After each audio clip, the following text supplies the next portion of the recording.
I would like to thank Dr. Purna, whose project Above the Parapet has enabled so many of us to be here, and has certainly enabled me to have the great pleasure of welcoming such fantastic ladies as Dr. Banda, who I will talk about in a moment, and Dr. Karen Lloyd. And I would like to, of course, welcome you all for being here. Dr. Lloyd is the High Commissioner of Republic of Seychelles in the UK. She's a former Minister of Health and Social Development and has been responsible for gender. And she has pioneered many projects concerning women specifically. And I think her projects have resulted in the lives of many women being saved as a result. When it comes to Dr. Joyce Banda, I have spent 2 days reading about her, and I still find that there is so much to read. So how I would be able to tell you in 5 minutes how wonderful she is going to be very difficult, particularly that she constrained me not to say many things. What I would like to say is that for me personally, it's an enormous honor and privilege to have met her, because she is the kind of woman that many women leaders are not. She is the first woman president of Malawi, the second woman in the whole of African subcontinent to be president. But what I find moving and special about her is that she began selling fritters in the marketplace. And as she rose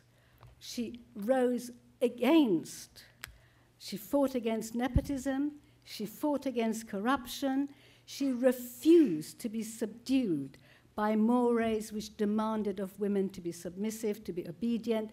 And when things were really difficult, she decided to start a party of her own and go against every other kind of establishment.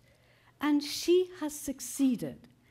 But what is even more special is that when she was a president, she didn't forget about those who don't make it. She gave 30% of her salary away. She sold the presidential jets and gave the money away. And she has been running charities then and now and continuing, despite threats, despite difficulties. She really is a formidable woman. And I think it's a great privilege to have her here. Thank you.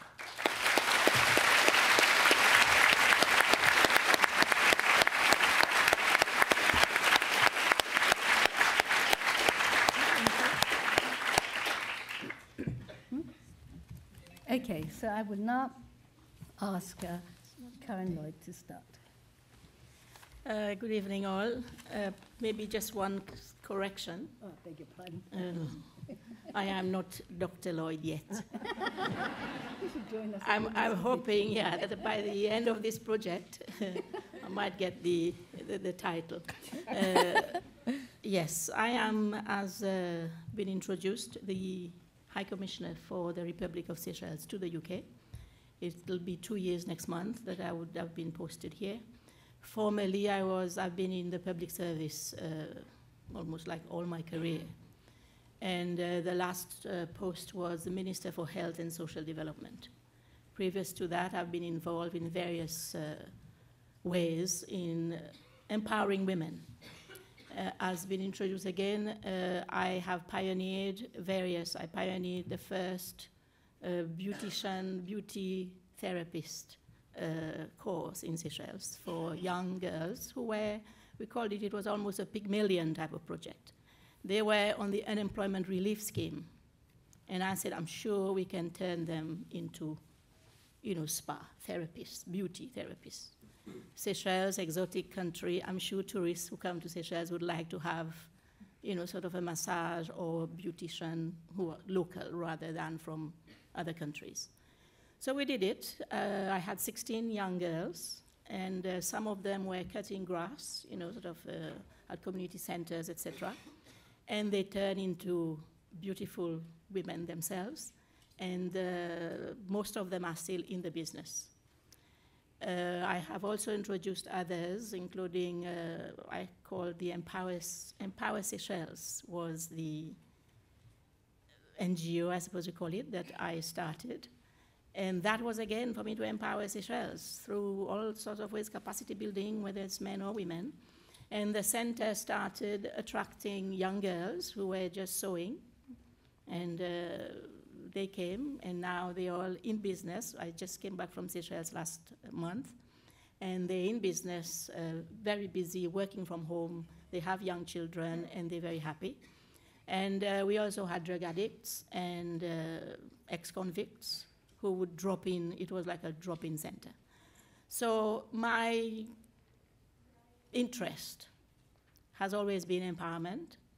Coming from a family of 12 myself, and I was the 7th sort of girl in the family, I know what it's like, men and women sort of sharing jobs, but I also grew up in a family where the gender roles were quite defined and well-defined. I used to be upset why I couldn't play football outside with my brothers. I was told to come and do the ironing and the, and iron in their shirts and whatever. So I grew up with that sort of, why? So to the effect that when I was approached by Dr. Purna here to join the advisory team for the project that she will outline later on it, I was so thrilled because I thought, yes, I know women. I have colleagues who have been coming from, sort of very poor background, etc. They've made it to public life, and yes, our story maybe has not been heard. And when Dr. Purna first asked me, I said, look, yes, I got to where I am now, but I think I must have been at the right place at the right time. So it was just luck. And she said, no, it's not luck. And when I started reading the stories already of some other women like Dr. Banda here, then I realized, yeah, there are sort of some common thread in all of this. So I'm very happy to be part of the advisory team and looking forward to the whole project. Thank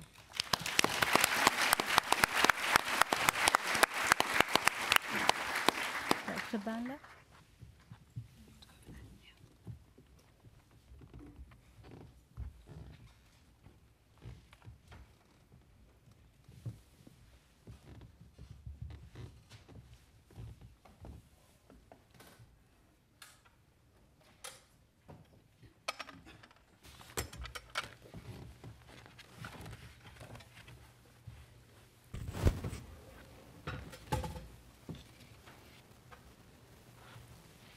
Good evening, distinguished ladies and gentlemen.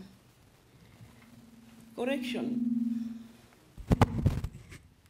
I've never sold fritters in the market. I don't even know how to make them. But I've mobilized women who sell fritters, and they've been my agenda. And so when anybody says you started from there, that's fine, because that's where my constituency is. Distinguished ladies and gentlemen, it's a great pleasure for me to be here.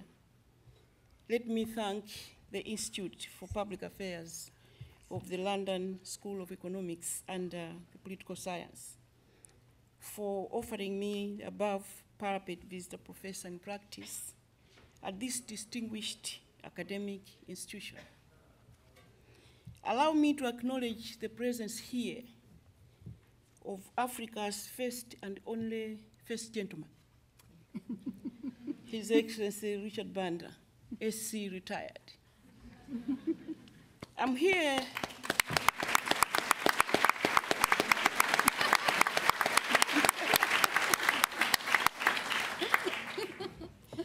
in case somebody is looking for a husband, they don't make that model anymore.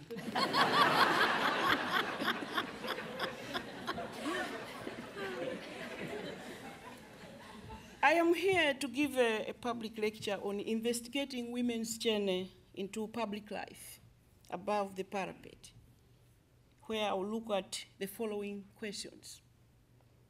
Why is it important, in my view, that women feature in public life?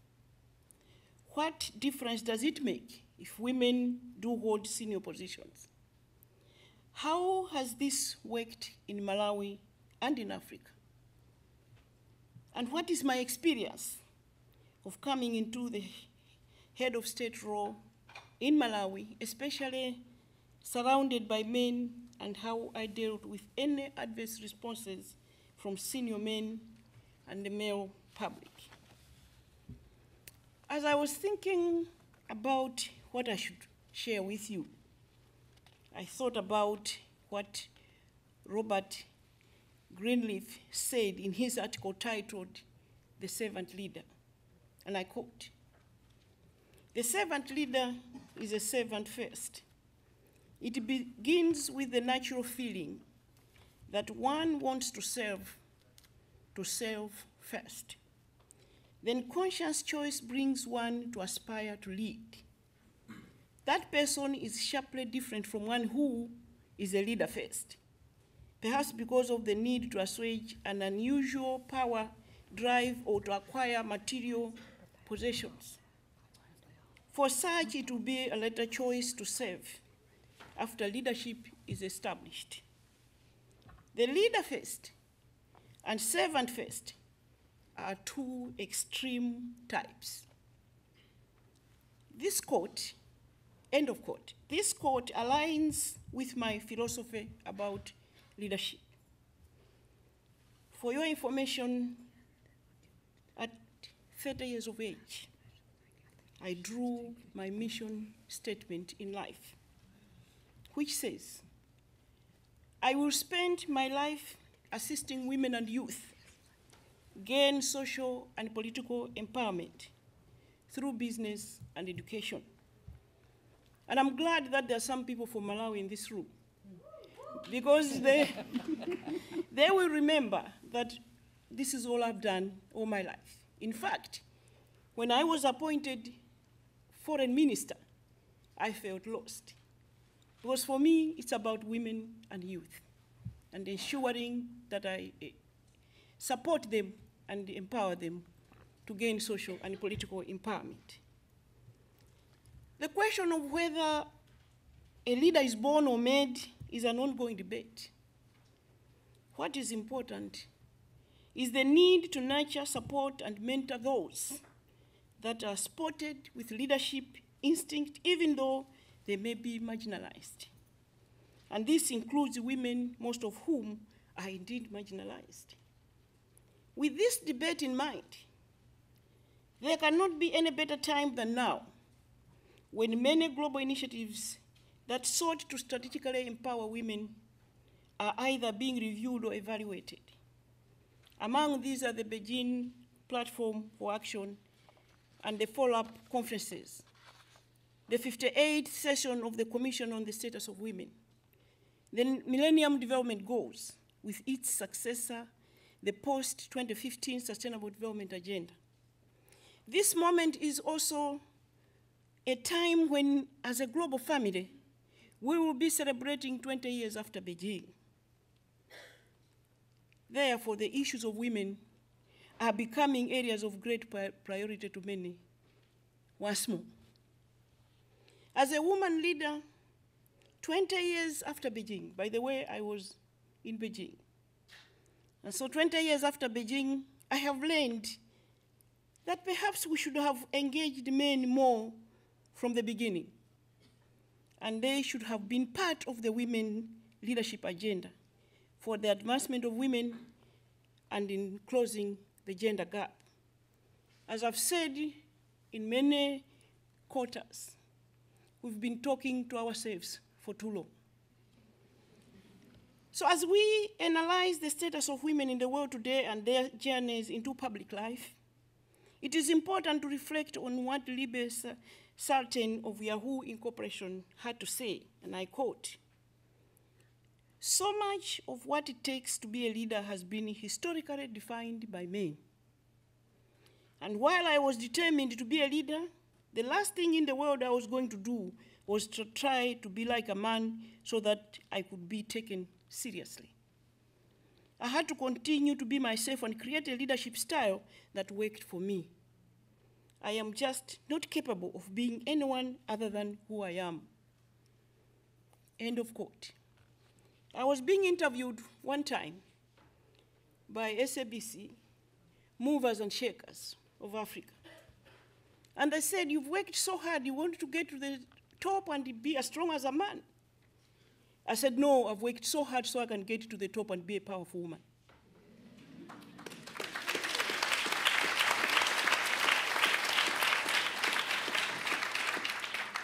Indeed, as we discuss the journeys women have taken into public life, issues of poverty, underdevelopment, underrepresentation, equality, equity, and inclusivity immediately come to mind.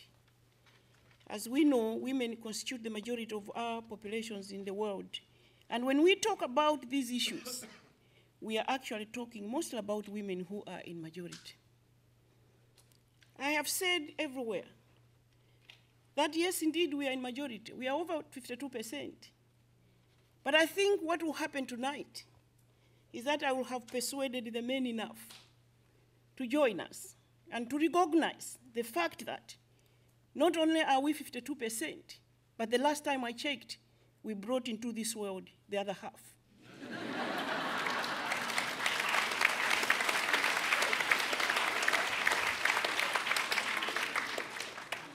I wish to note that despite there being progress for women moving into decision-making positions as witnessed by the rise of women at all levels of society, including becoming heads of state and government, women still face various challenges in their journey to public life. Without painting a gloomy picture, allow me to cite some of the challenges that women face on their journey to public life and also analyze what solutions, support mechanisms, and survival tactics that enable them to rise to various senior decision-making positions. One, it is the limited access to formal education. In many countries, women face constrained access to formal education. As a result of this, they have lower access to opportunities in employment, business, and financial services. A recent study on education showed that of the 11% of the people of the world who cannot read and write, 90% of those are women. This emphasizes the urgent need to educate our women and the girl child. Education is a promoter and a defender and a defense. It helps people to raise themselves up and assist them in breaking barriers for their development. A study of 60 developing countries estimated that the economic loss from not educating girls at the same level as boys amounted to $90 billion a year. And yet, another study suggests that women invest up to 90% of their earnings, as opposed to just 30 to 40% for men. The other problem is the lack of economic empowerment. Lack of economic empowerment contributes to gender inequality and inequality of economic opportunities for women, as well as unequal social status and rights. These inequalities slow down development for women and their ability to rise to public offices. In many parts of the world, men participate in the economy and public offices more than women. These gender gaps range from 12% in the developed economies to more than 50% in the developing countries. Unfortunately, too many women are unaccounted for, underutilized, and overexploited. But history has shown us that when women contribute more, economies do better. Therefore, there's need for political will at all levels of decision-making to create opportunities for women. For example, in Malawi in the 1990s, government created what they called Small Enterprise Development Fund. Small and Medium Enterprise Development Fund, acronymed SMEF, that empowered business women to access capital, who later were able to build financial capacity to compete with their male counterparts, and ended up running for office and becoming members of parliament and even cabinet ministers. Because for me, I'm convinced that economic empowerment is key.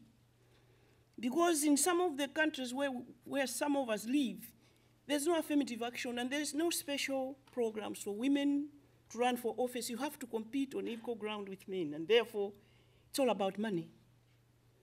In Africa, fortunately, we have seen presidents that have taken advantage of their power, where their constitutions allow them to appoint women to positions of vice president. I want to pay special tribute to the president of South Africa before appointed two women, Madam Phumzile, who is now head of UN Women at the UN, was once vice president of South Africa. In Zimbabwe, Joyce Munjuru serves now as vice president. In Uganda, Speciosa Kazibwe served as vice president. And in the Gambia, the president also appointed a woman as vice president. We have also seen affirmative action policies in South Africa opening opportunities for women and various senior decision-making positions. An additional problem for women, as if all that is not enough, is patriarchal. In our patriarchal society, patriarchal society has hindered many women to enter public life in many parts of the world. Faulty socialization processes at household level and community orientation have led women not being accepted into leadership positions. This has also impacted on the women to feel that they don't have to fight for leadership positions. These behavior patterns have mostly been influenced by negative attitudes, traditions, and customs. I believe that real change must start with changing attitudes, traditions, and behaviors in our families, communities, and institutions. I have always said to women that perhaps we need to take responsibility for some of the things that are happening when our men grow up and are not gender sensitive. It's what we do as mothers at household level. Those of you that are from Africa know that we are the first to say, don't cry like a girl, telling our son. Why are you crying like a girl? And then telling the boy child not to get into the kitchen, the boy child shouldn't cook. So the boy child is forever sitting with dad at the other side of the house. But the only little radio in the house is there. So this boy is listening to the radio and your daughter is with you in the kitchen. So some of the disadvantages women get, the girl child faces, it is us mothers who are at the center as perpetrators. Another example that I can give, in our patriarchal society, what women face is when they have been appointed to senior positions. Allow me to give an example of Malawi, where our late president, Bingu Mutharika, appointed a woman by the name of Mrs. Mary Nangwale as the first Malawian female Inspector General of Police. She acted in that position, but the constitution required that she should be approved by Parliament. Unfortunately, my sister, at the time she acted, she demonstrated fully that she was going to be in control and that she was going to take to jail anybody who is corrupt and anybody who breaks the law. And that was the sin she committed. When the name went to Parliament, it was not approved because the Parliament was male-dominated. Australia's former Prime Minister, Julia Gillard, in a misogynist speech to Parliament, passionately recounts how women leaders are treated and focused on, especially during her time in office. How she was humiliated and looked down upon, even to the extent of being called a witch and a bitch, a chicken, a cow. It is very educative to examine how many women leaders have been treated, how women have been treated, and how they left office. As in many instances, after women leaders have cleaned up the mess, they are often pushed out from their positions. I can mention leaders and leaders here, names, but go and Google and find out how they came in and how they left. Lack of role models and mentoring. Role models and mentorship are critical in motivating women to enter public life. Women need to look at each other for inspiration. However, most women lack role models and mentors to support them. Furthermore, the manner in which successful women leaders are treated discourages many women to aspire entering public office. It is common knowledge across all sectors of society that the higher you go, the fewer women you see. the statistics are glaring. Only 4% of chief executive in the Standard and Poor's 500 company list are women. Only 20% of parliamentary seats across the world are occupied by women. And less than 10% of countries in the world have female leaders. Despite these statistics, evidence has shown that in fact when women get the chance to lead, they lead better than men. Forgive me. This is because women are risk takers. They feel and connect with the plight of basic livelihood. Women leaders are brave, and when problems arise, they do not cover up or look away. They are more persuasive, assertive, and willing to take more risks than men leaders. A study of over 7,000 leaders showed that women fare better in 12 of 16 competencies in 12 of 15 sectors. Another study showed that women are very often hired to save companies or organizations in trouble. And as I said earlier, in most cases, they are also likely to be fired after fixing the problem. Women leaders feel the agency of doing something about a situation. They see and feel the plight of families, of children, of communities, and indeed of countries. They recognize that they are the face of poverty, education, health, water, and sanitation, leadership, energy, and climate change variability. They understand that and can relate to the above statistics in their homes and around the world. To women leaders, these statistics are not mere figures, but burden and suffering that need to be reversed and be reversed as quickly as possible. For me, I have seen it, I have felt it, and have lived it. For me, therefore, it is a moral obligation to spend my life doing something about the situation. For example, in 1989, I established what we call the National Association of Business Women, to help empower many women who were like me to move out of poverty, oppressive environments, and become active citizens. We reached more than 20,000 women, and many of the members of NABI moved up and took many leadership roles in their communities, in the church, and even in politics. The impact study that we conducted then, that was funded by USAID, showed that 73% of the beneficiaries we assisted went out of poverty. 84% earned respect at household level and in their societies. 40% of the women we supported graduated from informal economy to small and medium enterprises. The study also showed that children born into these families were able to go to school.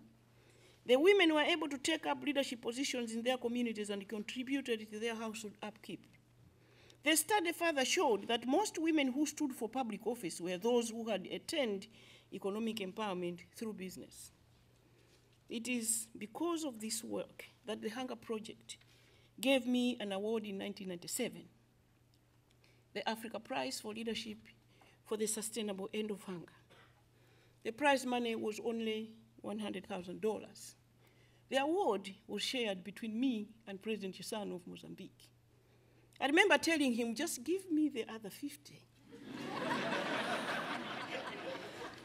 You are a whole president, you don't need it. When I turned up in New York to receive that prize, I went with 17 rural women. They had drums, they were beating drums all over. I went back home with my $50,000 and started what is called the Joyce Banda Foundation. The Joyce Banda Foundation has now reached 1.3 million Malawians.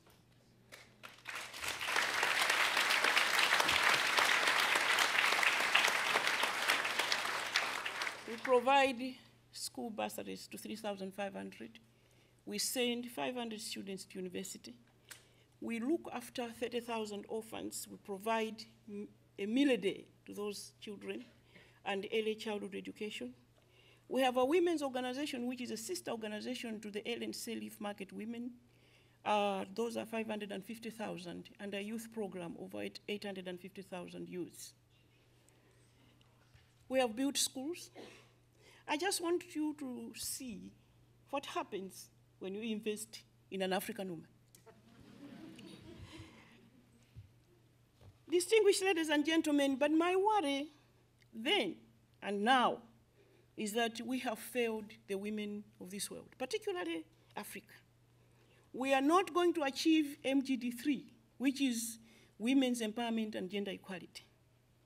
We have failed women of Africa and of the world, that we are going 2015 to the UN to take stock of what we have achieved in the Millennium Development Goals, and we have not achieved MDG 6.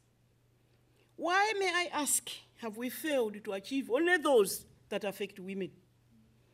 My argument has been that we didn't take a holistic approach in supporting women. In the Joyce Banda Foundation, we focus on economic empowerment, education, health, leadership, and rights. But this is another lecture next time. 2, women leaders bring human face into policies and programs where issues of women and children come to the policy table. In many cases, women see what men do not see with regard to women and children issues, and in general, perspectives on how these impact on the small agenda of sustainable development. During my human rights activism, I campaigned against violence against women, rights of children, especially their right to education. In the year 2004 to 2006, I served as Malawi's gender minister. Upon assuming office as Minister of Gender and Child Welfare in 2004, my first responsibility was to enact domestic violence bill. I'm happy to report that by the time I moved from that ministry, the bill had been passed. I had also introduced a school bursary program for girls to go to school. I had also launched what I called the Zero Tolerance campaign against child abuse.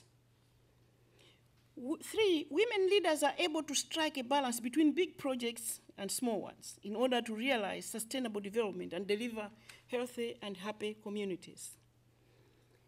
I have introduced in the past a Kawa family program, a village transformation program, a Bo Hope village program, the Zero Tolerance abuse against the Zero Tolerance campaign against abuse of children, appointed child protection officers at community level that went around in the villages to ensure that children are not being abused. And it is funny, that's the difference between a woman leader and a man. That I've heard men leaders looking down upon the small social protection projects, forgetting that these are building blocks for shaping an equitable and inclusive society. It will be noted that in most countries where policies and programs pay special attention to women and children, they have economically progressed faster and enjoyed a higher degree of relative happiness and inclusivity between men and women, which are key indicators of sustainable development. 4, women leaders have an inclusive team-building leadership style of problem-solving and decision-making. I recall that by the time I assumed the office of the president, the country was polarized on tribal and regional lines where most of the key government positions were mostly occupied by one tribe. The country had poor relations with our neighbors and our development partners. As president, I adopted an inclusive and participatory policy where I appointed an all-inclusive cabinet. I also engaged all stakeholders for consultations on key and important national policy issues. For example, I took an inclusive consultative approach on the Lake Malawi border dispute between Malawi and Tanzania and the fight against theft of public funds, where I engaged members of the opposition, political parties, faith-based communities, and the civil society. Our regional and sub-regional bodies have also mainstreamed protocols, policies, and programs that focus on the empowerment of women, including promoting women into senior decision-making positions. Rwanda has the highest percentage of women representation in parliament and senior decision-making positions in Africa. But SADC has done well because SADC itself is headed by a woman, Dr. Tax. The African Union is headed by a woman, Dr. Nkosazana Zuma, and we have had a president in the SADC region. Sweden has one of the highest female participation rates in the world, partly because of its policies to support childcare and early education and putting a premium on flexible work arrangements and parental leave policies. The rise of women into senior decision-making positions in various sectors has surely contributed to the significant growth that we are witnessing on the African continent today. In addition to political reforms, the combined effects of economic and financial reforms have added to the positive outlook for the continent. Experts predict that the continent's combined consumer spending will grow to about 1.4 trillion in 2020. They also estimate that 128 million African households will be in middle-class income by 2020, just as India. They further estimate that 1.1 billion Africans will be of working age by 2040. What I have also observed is that most Africa's economies are becoming increasingly diversified in various sectors like financial services, health and pharmaceuticals, infrastructure, energy, construction, information, and communication technology.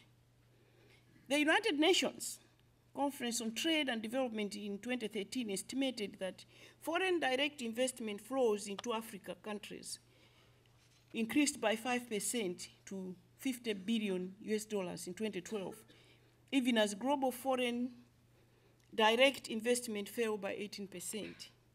This can only bear testimony that returns on investment in Africa are among some of the highest in the world. More positively, however, a number of African states managed impressive economic growth rates of over 44% since the 1990s. In addition to infrastructure and technology are moving fast, connecting the African countries to each other and the world at an unprecedented rate. There have been about 316 million new mobile phone users in Africa since 2000.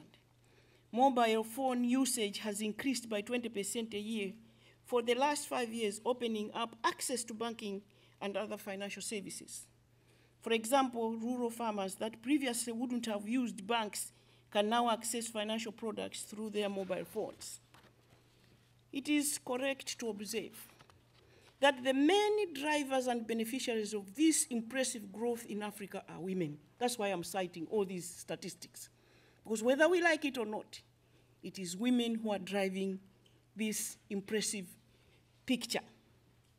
This testifies to the view that when women contribute more, the economies do better. This is essential for Africa. Most of the fastest growing economies now are in Africa. This is happening due to committed and dynamic leadership of men and women leaders on the continent. During my time as gender minister, foreign minister, vice president, and then as state president of Malawi and chair of SADC, I benefited a lot from their support. On this journey, the lesson I have drawn is that I received a lot of support from men more than women. And I do not remember when I was undermined by them. If anything, particularly in the mainstream, in government, civil servants, I don't remember anybody looking down at me. If anything, negative attitudes, insults, and name-calling came from outside the mainstream government system. Against all odds, against all insinuations and the perceptions that Malawi was not ready for a woman president, particularly at a time when the country was on the verge of collapse, I made several critical policy decisions that demonstrated that women leaders are risk takers. First, when I got into office, I had to devalue the kwacha. The leadership in the past were afraid to do this because it takes away votes, because of the pain it brings on the poor, because of that impact. But I did.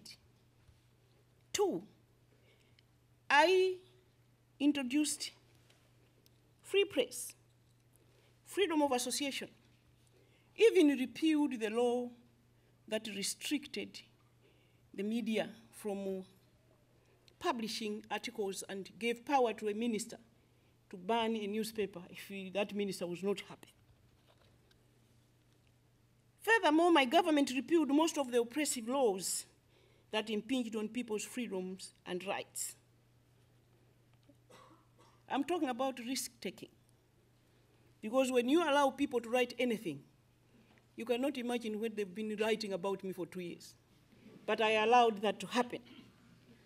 It will be noted that these changes contributed significantly to the overall growth and in making Malawi to achieve the biggest leap in the 2013 World Press Index on the press freedom.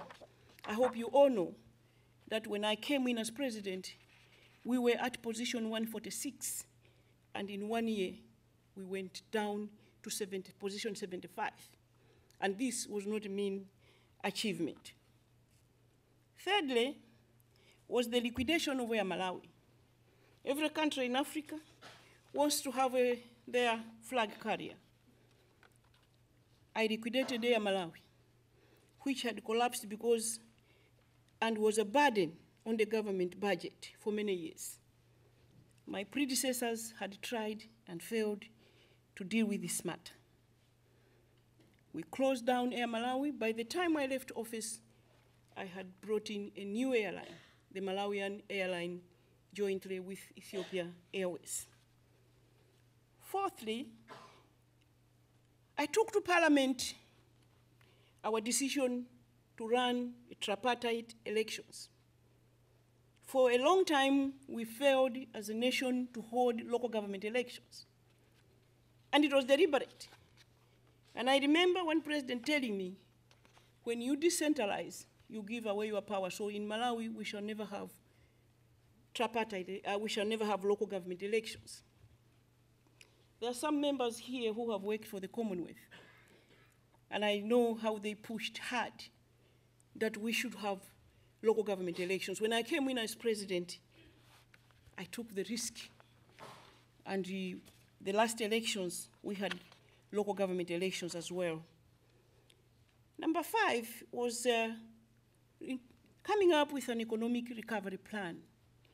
I looked at the economy and realized that it was necessary for us to come up with a plan that was clear for everybody and all Malawians to own. So as soon as I took over power, I developed an economic recovery plan which sought to spearhead the economic recovery process of the country. We had prioritized 5 sectors: agriculture, mining, tourism, energy, and infrastructure development. Each sector had 3 priority projects which were designed to spur growth and a turnaround of the economy. The plan also provided for social protection programs that cushioned the poor and disadvantaged from the adverse effects of the reforms. Number 6 was to fight corruption. I'm told corruption is not only a problem in Africa. Europe is struggling as well. In America, everywhere, there's corruption. But I think it's a decision a leader must make because it's not fair. When money is stolen, then it's being stolen from the poor. Upon learning the nature and gravity of theft of resources in the public service, and I shall forever be grateful to the Ambassador of the European Union, Alexander Bone, because he's the one I consulted and he's the one who opened my eyes, because I didn't know. I therefore immediately instituted a forensic audit by external auditors. I had decided to get to the bottom of the problem and stop theft and corruption in government once and for all. And thank God I made an announcement. But I was warned by friends across the continent that it is not easy. It's easier to cover up because when you fight corruption, they'll fight you back. They will bring you down. They will smear all that onto you, and you may never get up again. So the choice that you have to make is, do I want to do this or not? For me, it was the choice between the people of Malawi and my political career, and I placed Malawians ahead of my career. Distinguished ladies and gentlemen, at the end of the day, we made arrests of 68 suspects, most of them uncaught, and we are successfully running trials, froze accounts, withdrew property. I had committed myself to this fight without fear, knowing very well the repercussions. But I'm proud to say that the current president who took over for me has decided to continue with the fight, because we've already made a lot of gains. And I know that one day Malawi shall be corrupt-free. It's all about who is sitting in the driving seat. It's all about political will. I wish to thank the British government for providing to my government financial support to conduct an external forensic audit. And I also wish to thank the German government, who announced 2 days ago that they are going to provide resources to go into the years 2009 to 2012, because I conducted a forensic audit for the period I went into office to finish President Bingu Mutharika's term. In Malawi, for example, when I became president, I realized that we could not meaningfully uplift our country out of poverty without engaging women. Being the first woman president in the country, it was also incumbent upon me to ensure that issues of women are at the center of government policies. Most of my policy positions were informed by my experience, as I was a product of a woman who had come from a day when I lived on $1 a day to State House. I was clearly aware that many women and girls looked up to me as a role model and mentor. I believe in the principle of nothing about us without us. Issues of ownership, partnership, and participation are key in building long, sustainable development. Therefore, I decided that we shall not talk about women, youth, or people with disability without them. Upon becoming state president, I established the Presidential Initiative on Maternal Health and Safe Motherhood, where we mobilized traditional leaders, women, communities, and the private sector to rally support for the safe motherhood and maternal health. Indeed, these initiatives helped to remarkably improve the situation I found.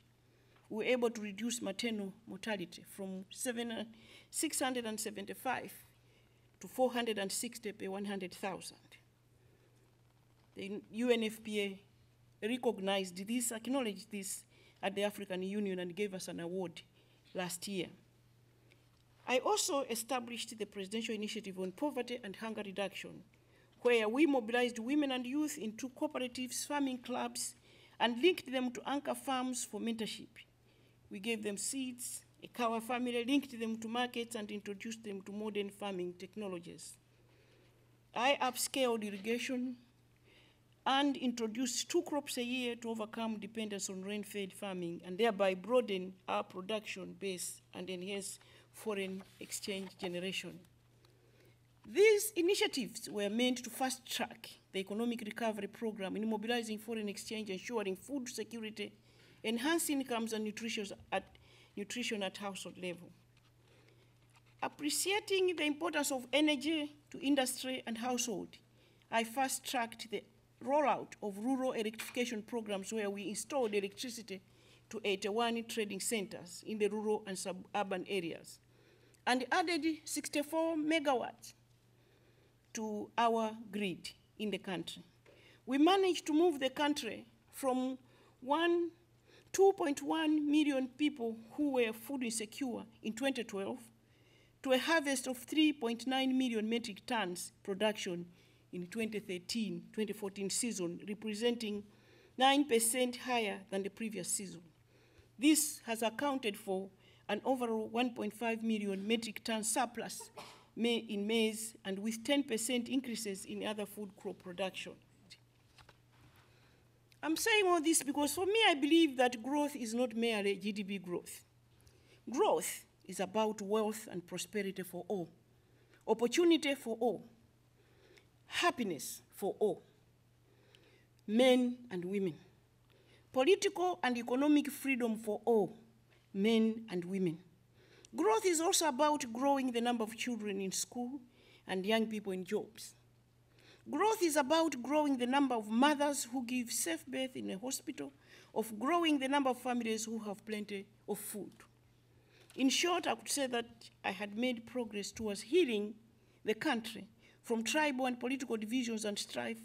I had sufficiently recovered the economy. I had laid the foundation for sustainable growth and diversified sources of economic growth through the 5 priority sectors of agriculture, mining, tourism, energy, and infrastructure. An international audit firm by the name of Ernst & Young has predicted that Malawi is positioned to be one of the 5 fastest growing economies in Africa in the next 5 years. Malawi has been projected to grow by 7%. Distinguished ladies and gentlemen, this success story could not have been possible without my deliberate effort to create space for all Malawians to participate in the nation-building process. I appealed to the people and made them understand the need to sacrifice in order to recover the economy. In developing the economic recovery plan, we brought all stakeholders together: civil society, public service, private sector, development partners, and a team of both local and international advisors. In the fight against theft in government, I received very good support from civil servants, where we drew the action plan to reforming the financial management information system in the public sector.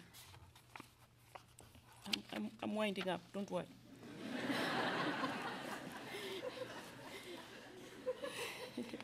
Fellow leaders in Africa and the international community provided valuable support, all of which contributed greatly to my presidency. I want to conclude this way. As indicated earlier, my mission in life is to empower women and youth through business and education. I'm a self-made leader, and I'm privileged to have lived most of the challenges highlighted above. I have pushed these things from a personal experience, from an emotional point of view, and from a practical perspective. I have moved from where I was not sure where my next meal would come from.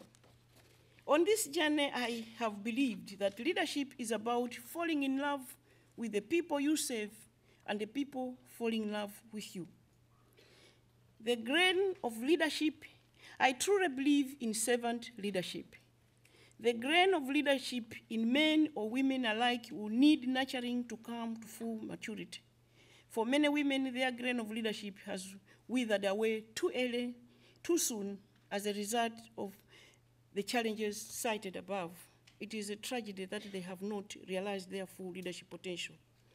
On my journey as a Malawian woman who is deeply conscious of the history and struggles of Malawian women and girls, as an African woman who knows the challenges of African women and girls, and as a global human rights activist who has championed for the plight of marginalized women and girls, and as advancement of women, and as a former head of state who has championed for the Malawian people, the African people, and the world, I have come to believe that participation of women in leadership has to be a common agenda for both men and women. Robert Greenfield has argued in the quote above, women by nature are born leaders, as in most cases they seek to serve starting from the home through all levels of communities, captains of industry in private sector, in parliament, in cabinet, and even at presidential level. Their services are transformational. As Dr. Greenberg argues, and I quote, women leaders are venturesome, less interested in what has been than what can be. They will run the risk of occasionally being wrong in order to get things done. And with their fine abstract reasoning skills, they will learn from any mistakes and carry on. In most of our societies, most people believe that might is always right. The strong and powerful can bring a leader down, but people will remain in love with that servant leader. We have seen in many parts of the world where the might may attempt to rig the elections, but they cannot rig the minds of the people, as the people will still rally behind that servant leader. Thank you very much, distinguished ladies and gentlemen, for your attention.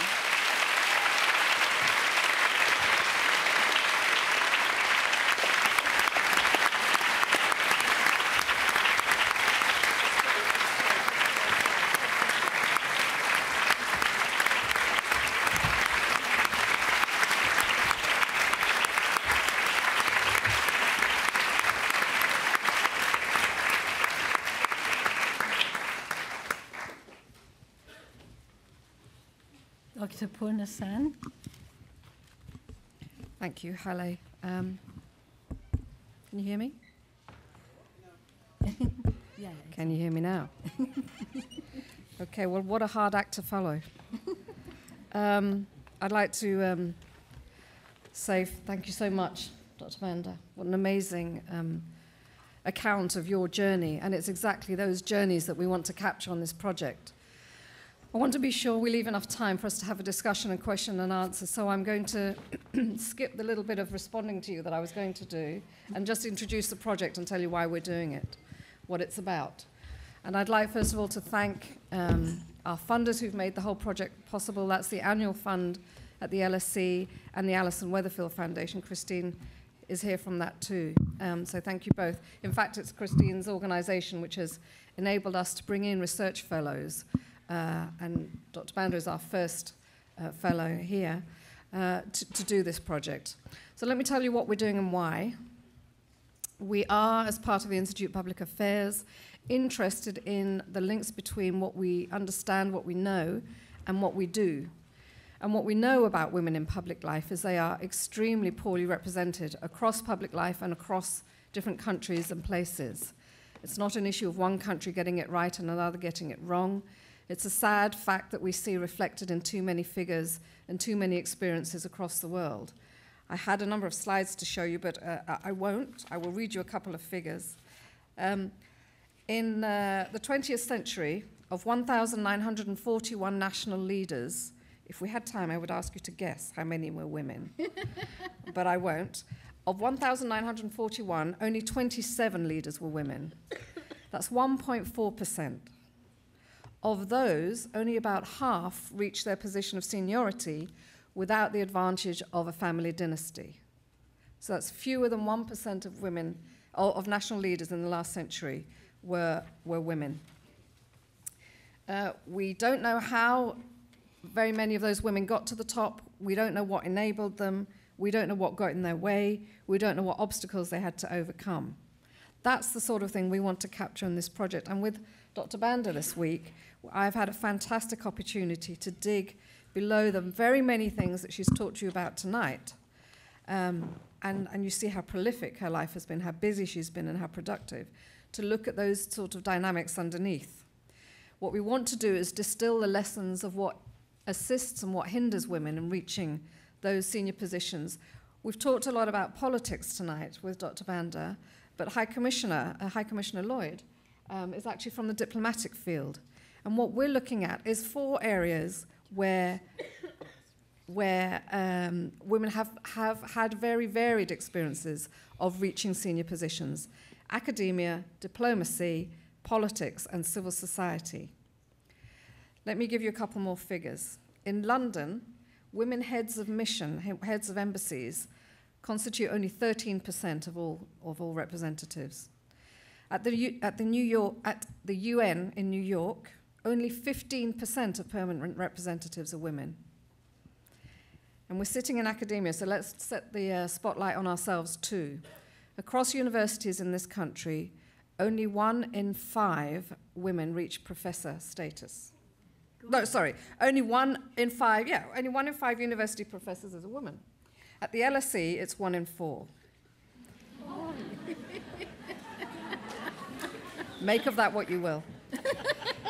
A survey in civil society, a survey of 558 chief executives of trade associations, of labour groups, interest groups, think tanks, and other non-profits found that only 18% of them are women.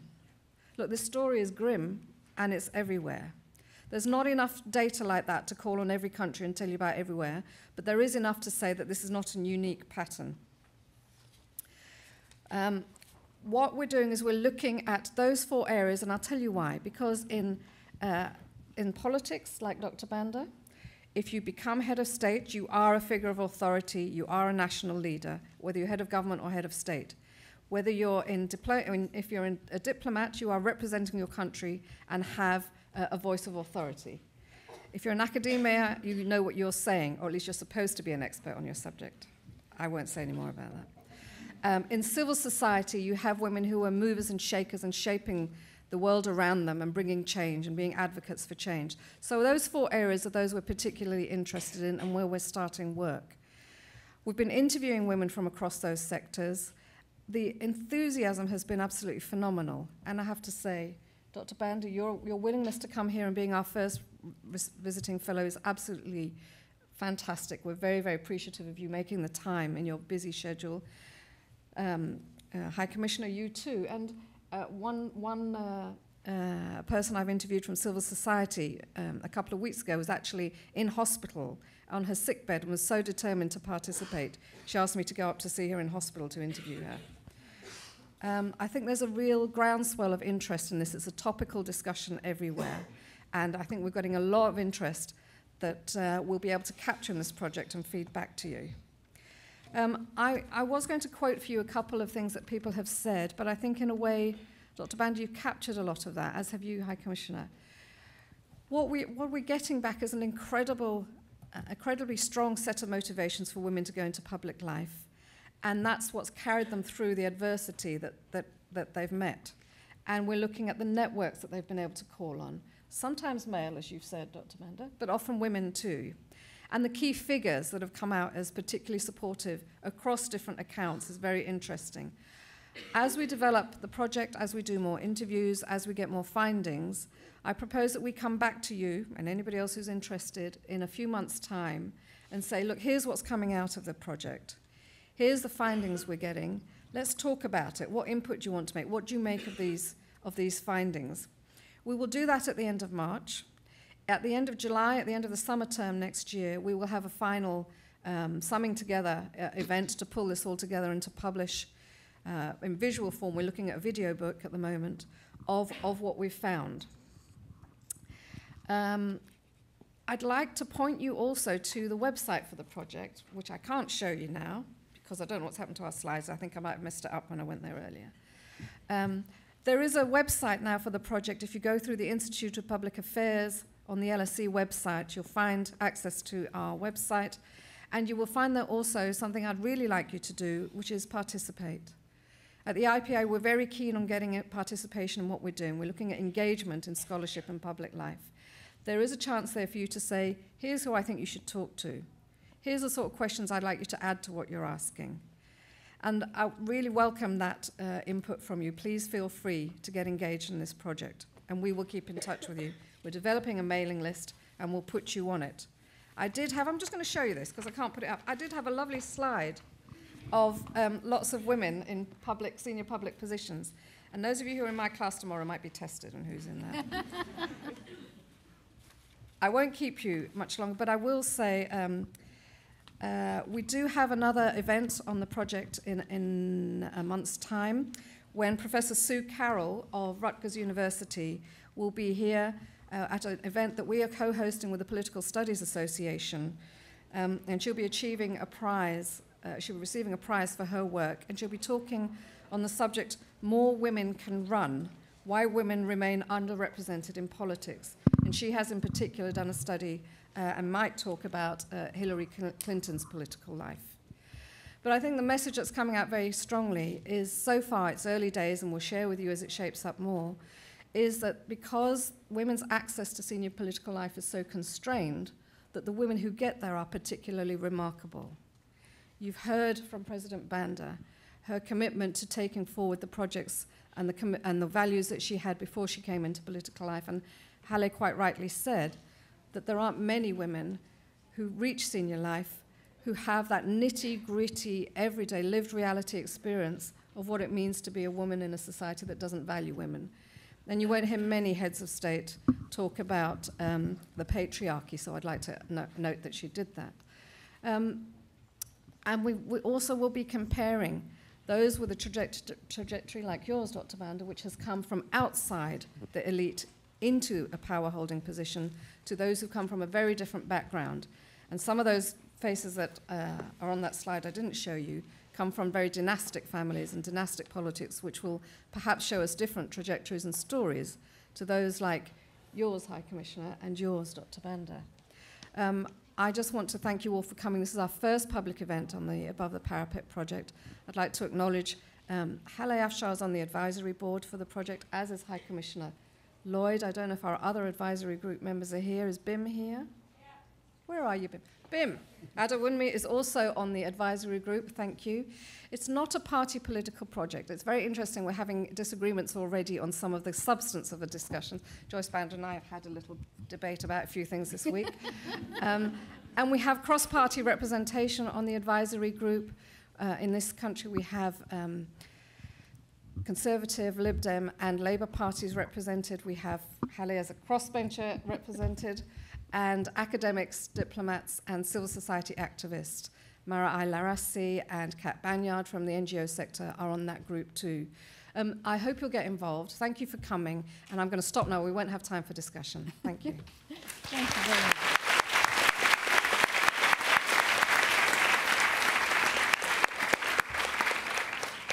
I will be very brief in thanking my wonderful speakers. It's been an enormous honor and a privilege for me to be in their presence. And I will focus on Dr. Banda, of course, because she's been amazing. I offer you my sincere apologies for associating you with fritters. I will never do so again. No, that's okay.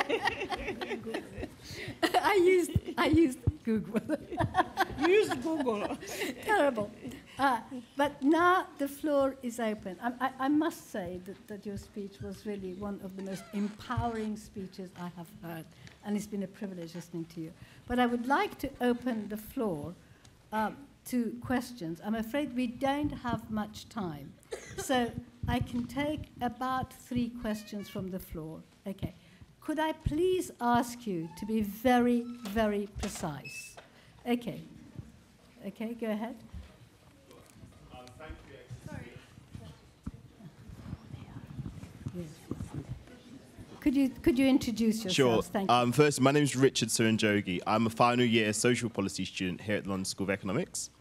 My question is for President Banda, and it's concerning the diaspora. There's a lot of people whose parents born in Africa, and I still feel very connected to Africa. We're doing very well here, highly educated, working for top companies. I'm very keen to contribute to Africa and drive its development. What do you feel is the most impactful way we can make practical steps to help do that? Right, next question, please. Okay, thank you. The lady in front, thank you. Dr. Banda, who have been your female role models and mentors over the years? Okay, and the gentleman at the very, very back. Thank you. Female? Female role models? Yeah. Yeah. And mentors. Sorry, the lady. Yeah. Beg your pardon. Hi, my name is Daniela. I am a postgrad student here in the History of International Relations. My question could be either to Dr. Banda or to the High Commissioner. Dr. Banda has actually mentioned a common agenda between men and women, and has mentioned many seminars and conferences such as Beijing and CSW. But in your opinion, how do we bring men to the club? Thank you. Thank you. 3 questions for you.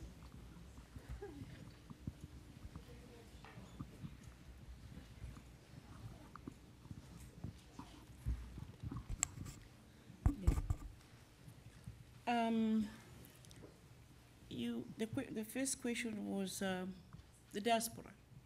In Malawi, we were just in the process of introducing dual citizenship, because that's a barrier as well.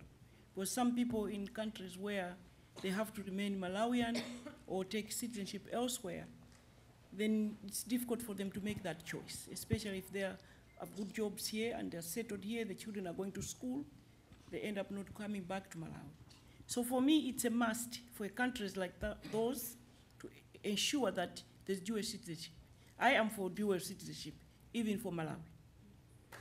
Number two, I believe... Somebody likes that. Calm down. Number two, I am told that statistics are showing that Ghana is benefiting a lot from its diaspora, whether it's because they're patriotic or because there's dual citizenship, but they bring in a lot of money back home. In fact, the year that I was discussing with somebody in Ghana, it was $2 billion.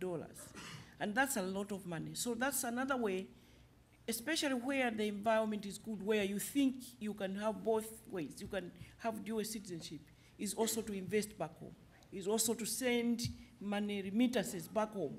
That's the way you can build your economies. In Malawi, we're just in the process. We actually established in the Foreign Office a desk or with a full-time officer to ensure that they encourage those of our sons and daughters that are outside to invest back home, or at least to just bring money back home by opening dollar accounts, so that that money then helps build the economy back home. A question came that said, who were your female role models? This was a discussion today all afternoon. Yeah. There's only one woman, and that's my grandmother. She was an entrepreneur, a woman. In my tradition, the grandmother brings up the first grandchild. And so in our case, my father was working in the police, insisted that he wanted to bring up his daughter, but my grandmother insisted, so they ended up sharing that. So every weekend I spent with my grandmother.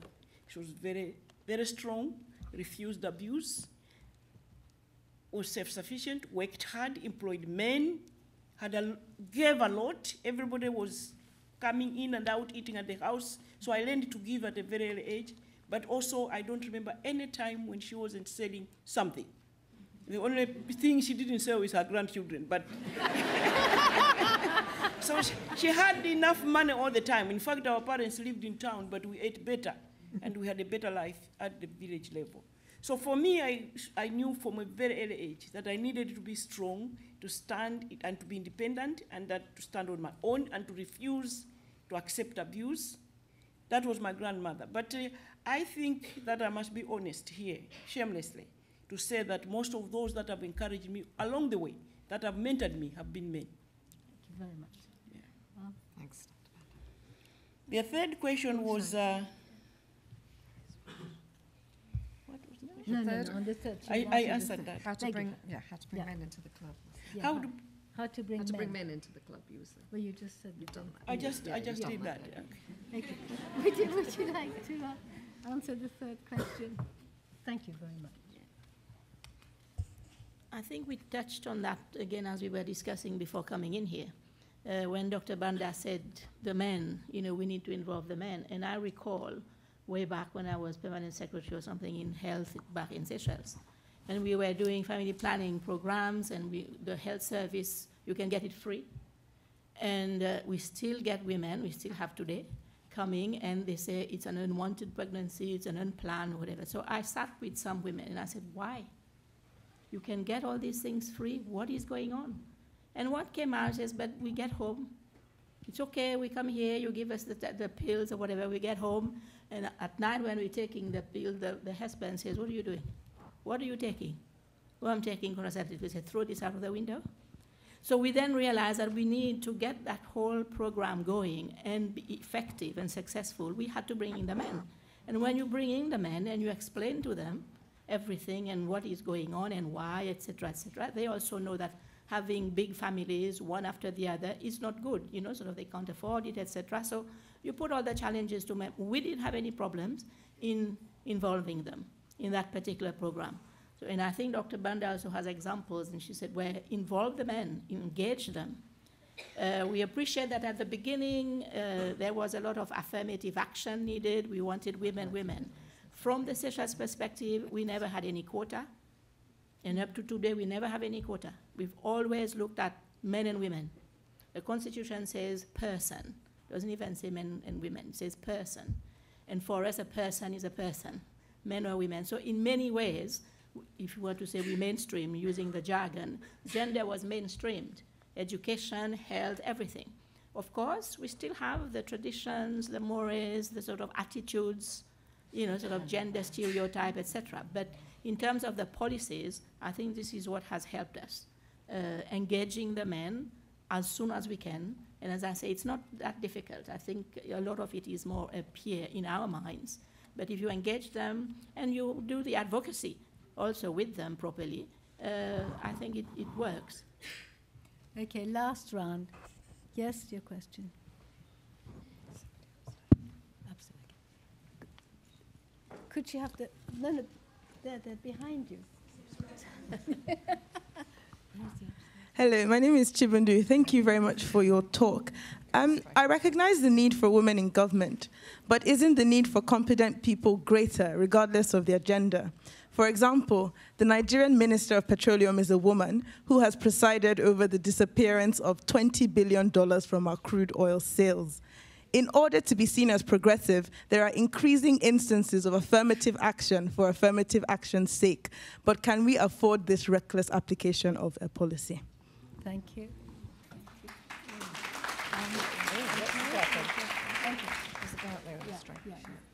Okay, I had a second question from there. Thank you.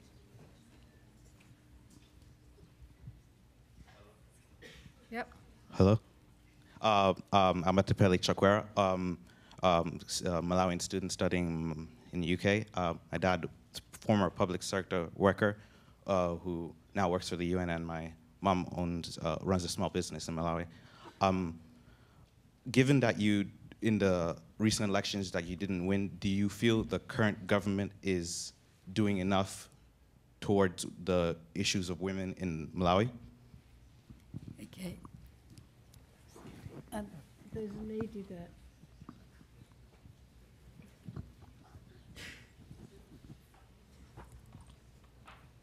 My name is Vinjaram Kandawere. My question is on career advancement for women in the private sector. What are your thoughts on recent news about companies like, over here, companies like Facebook and Google paying for female employees to freeze their eggs in order to prolong childbirth? And do you think that more companies should adopt a similar approach? You answer that, would I do my Okay. Thank you very much. I'll answer one. Okay. You do that. There was a, maybe Ambassador, you answer the first one, then I'll answer the second one. And then the third one you can answer. Thanks. Yeah. Whether we should have affirmative action or go for competency. Yeah. As I said, for us, I know I've had debates, discussions, arguments with other people, other countries, where we need the affirmative action. Now, I'm not going to judge to say, no, we don't need, because every country is different, every situation is different. In some areas, you may need to start off with affirmative action, but from my experience, it's been I hope I got the position because I was competent rather than this was the quota. Okay, even for us, and I think sometimes it runs the other way as well, where people think you are there because you're just a quota, you're just a number, a token, or whatever it is. No, I think we should twist it around also and look at, yes, women are there, you make it to the top because you are competent. And I'm not saying there are no cases that's where people are put there as quota just because they're women, and as you say, then they do. One other thing I'd like to maybe say, and I think I had that with Purna when we first met, we say women, we say men. Again, these are stereotype gender things, because not all women are the same, just like not all men are the same. And not all leaders are the same, whether it's men or women, and whether not, competent or not. This is another issue. But here we're looking at the women who have made it to the top, as we've heard from Dr. Banda. Yeah, women, we have certain qualities. It's not like they're better or worse, but we do have certain qualities that make us a particular type of leaders. And that leadership, I personally think, is one that is more and more required if we're going to solve the global issues, the world problems. I think this is why women are coming more and more in leadership, and even in terms of heads of state, because the world recognizes that, whether it's for peace and security, our approach is different. As I say, and it doesn't have to be a question of one is better, one is higher. It's just different. And it's maybe this difference that we now need. Thank you. I think to add on to what Her Excellency has just said, Malawi too, we don't have affirmative action. But I think there's so many educated, able women on the continent, enough to fill up the positions without affirmative action. And in Malawi, even if you want to go to run for office, you have to compete with your male counterparts on equal ground. When I came into office, I decided that it was time for women to take up leadership roles. I appointed a female Chief Justice, but she had been a judge for many years. She was ready for the position. A female Chief Secretary, head of the Civil Service, a female Solicitor General, Dr. Joyce Banda, 2 Deputy Governors of Reserve Bank, Deputy Inspector General of Police, 8 district commissioners. I made 100 appointments. But when you look at the people that were appointed, were women and men that were qualified for the jobs. And if you look at our performance, what I was citing there before, you can see that there was an able team that was able to implement the programs that we set forth. The next question was, is government doing enough? This is from my fellow Malawian. Is this government doing enough for women? I think that it will not be right for me to answer this question, but I think statistics are there for everybody to see whether we are going up or down.